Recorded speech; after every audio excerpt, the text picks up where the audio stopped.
KPBS On Demand is supported by Paint Care, offering households and businesses in California more than 800 leftover paint drop-off sites for recycling. Quantities of 100-plus gallons of paint may qualify for a large volume pickup. Learn more at paintcare.org.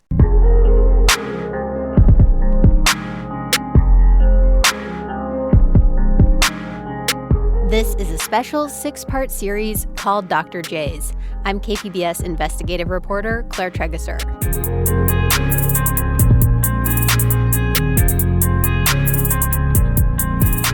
Yesterday in this series, we talked about how prosecutors often try to make it very clear when someone charged with a crime is in a gang. That association can influence a jury to find them guilty. And that's what happened with James Carter, who was found guilty of shooting 2 women outside Dr. J's liquor store in Lincoln Park and is now serving life in prison. Usually when I talked to James Carter on the phone, he was so focused on how even though he was charged with the murders at the Dr. J's shooting, he says there was no evidence against him. But in one conversation, he deviated from that script and started telling me about his favorite movies. My favorite movies, my top 5, is Fast Times at Ridgemont High, Cooley High, Grease, what's the other one? West Side Story. But I wanted like a... Oh, you laughing at me? No. Oh, that's cool. Claire, you laugh messed up. What's so funny about that? Those are good movies. This conversation made me realize Carter is a flirt. His mom told me he often had multiple girlfriends, and this actually came up in his trial. His defense lawyer suggested at one point that people ended up naming Carter as the shooter because they didn't like him, since he was always stealing their girlfriends. They needed a conviction. Layla Aziz knew Carter before he was arrested and said, yeah, people in the Skyline area didn't like him. She's now a head of Pillars of the Community, a nonprofit that advocates for criminal justice reform. And so when you work in a community and you need a conviction, you have to get somebody who's convictable. Did I make up a word? No, she didn't. She said this happens a lot after a crime. Police find people with other convictions and try to get them to give up information in exchange for reduced sentences.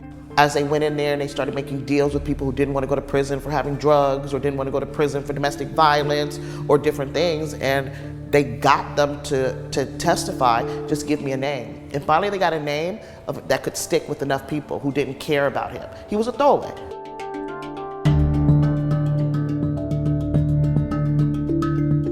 Robert Hickey, the prosecutor in Carter's trial, paints it differently. The district attorney's office wouldn't let me interview him for this story, but he actually talked to me about this case a few years ago.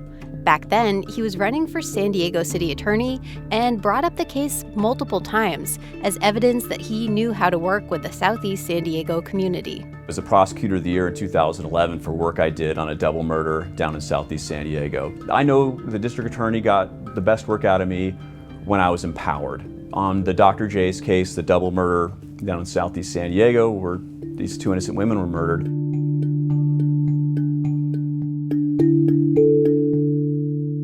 In an interview with the San Diego Union-Tribune after the trial, Hickey talked about collecting informants against James Carter. There is nothing more believable on the witness stand than a career criminal when they tell the truth, he was quoted as saying. They're in a position to know. He went on to say that some of those informants helped solve other murder cases in Southeast San Diego and that there could be more people arrested for the Dr. J shooting in the future. But that never happened. So, who were these informants? There were 4 big ones who testified in the trial. 2 were jailhouse informants, meaning they were in prison with James Carter and said he told them he did the shooting. Both got less jail time in exchange for their testimony. Another was Earl McNeil. He's the man who sparked protests in National City last summer because he went into a coma and died after police arrested him. We now know that Earl McNeil was an informant for the district attorney's office for at least the Dr. J's case and possibly for others. after he testified in Carter's trial, the DA gave him almost $30,000 in expenses so he and his family could move away from San Diego. This is a big incentive for many informants, even if they don't get reduced jail time. It's guaranteed paid rent and food, and a chance to maybe leave a bad situation in San Diego and start over somewhere else. This came up with the fourth informant in Carter's case, who we'll call SP to protect his identity. I mean, it's not just to help me, but, I can end the whole page for my family and this gangster lifestyle. Absolutely. That's SP in a recorded interview with the prosecutor, Robert Hickey.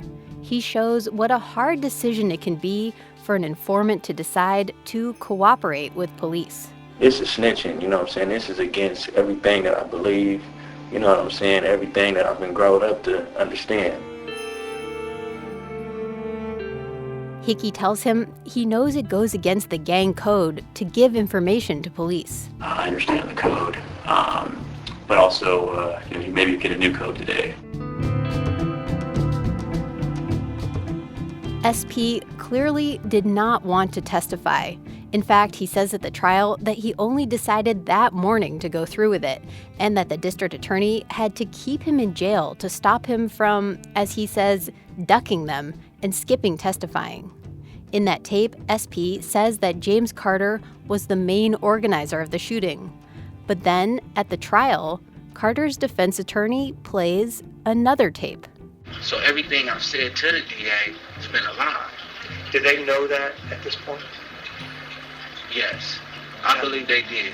I told my lawyer that I lied about a lot of stuff. That's a recording of SP talking to the defense's private investigator. He says that he was in jail and found out his mom was sick. He hoped that by talking to the DA, they'd let him out so he could see his mom before she died of cancer. So he says he made up a bunch of information about Dr. J's. The investigator asks if anything he told the DA was true, and he says no. So now the jury must be thinking there's no way they can believe SP, right? But then he reverses himself again. When he testifies at the trial, he said he told the defense investigator he lied to the DA because he was trying to save his reputation. Here's a voice actor reading what SP said at the trial. I was trying to see if there was some way I could keep my respect in the hood, like with the homies. I thought if I switched up what I said, took back everything that I'm saying, maybe I wouldn't be looked at as a snitch. Maybe just somebody trying to get out of a situation. And I'd still be able to come back around and, have face value with the homies. Then he goes back to his original story. James Carter did the shooting. He said he decided to testify because the DA had promised he likely would be let out of jail and moved out of San Diego for protection. He hoped this would give him and his family a fresh start. We permit the government to pay its witnesses, and we permit the government to pay its witnesses in the most valuable currency you can imagine, which is their own liberty. Alexandra Nadapoff sees the deals like the one SP made as a problem.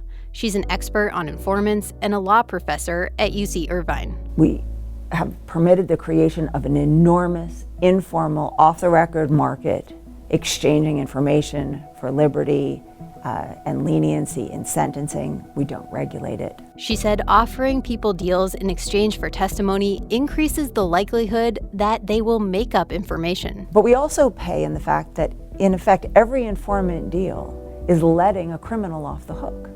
These leniency deals are, by definition, a way that criminal suspects, criminal defendants are avoiding punishment for their own crimes, for their own wrongdoing, sometimes very serious criminals. Letting the guilty go free is what Layla Aziz, the Southeast San Diego resident you heard from at the beginning of this story, said happened in the Dr. J's case. She thinks James Carter didn't do it, and that to her shows the district attorney doesn't care about her community. Because if you will convict a person you know did not do it, you don't care. That's where we get the wrongful convictions, the devastation, and that does not assist our community in being resilient.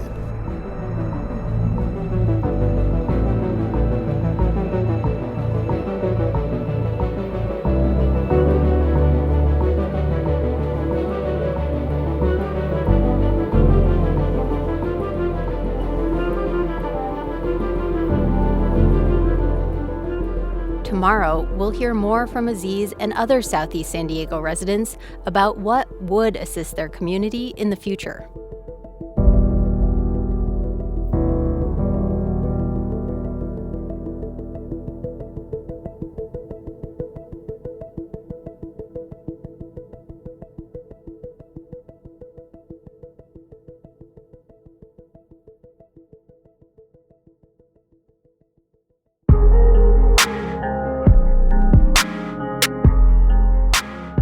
This series was reported and hosted by me, Claire Tregasser. It was edited by Tom Fudge and Suzanne Marmion. Video and audio recordings were done by Nick McVicker and me. Additional audio mixing and sound design was done by Emily Jankowski. Our podcast coordinator is Kinsey Moreland. Web producers are Elma Gonzalez and Chris Underwood. Check out our website at kpbs.org/J for photos and videos and to listen to episodes you might have missed.